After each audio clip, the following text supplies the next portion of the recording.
நம்ம வீட்டு ஃப்ரிட்ஜில் இந்த ஃப்ரீசரில் இருக்கக்கூடிய ஐஸ் க்யூபெல்லாம் எப்படி எடுக்கணும்னு தெரியுமா? ஆனால் ப்ரொசீஜர் படி இப்படி தான் எடுக்கணுங்க. மேலே ஒரு ட்ரேயில் டைரக்ஷன் போட்டிருக்காங்க பார்த்தீங்களா? அந்த டைரக்ஷனில் வந்து நம்ம அந்த ஐஸ் க்யூப் பாக்ஸை வந்து ட்விஸ்ட் பண்ணினீங்கன்னா கீழே இருக்க ட்ரேயில் கலெக்ட் ஆகிடும்.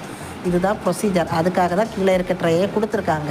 ஐஸ் க்யூபை கலெக்ட் பண்ணி எடுக்கிறதுக்கு தான் கொடுத்துருக்காங்க. ஒரு சில வீட்டில் நான் பார்த்துருக்கேன், என்ன பண்ணுவாங்கன்னா கீழே இருக்க ட்ரைலேயும் தண்ணி ஊற்றி இதுலேயும் ஐஸ் க்யூப்பு பண்ணி எடுக்கலாம் அப்படின்னு சொல்லிட்டு யூஸ் பண்ணுறாங்க.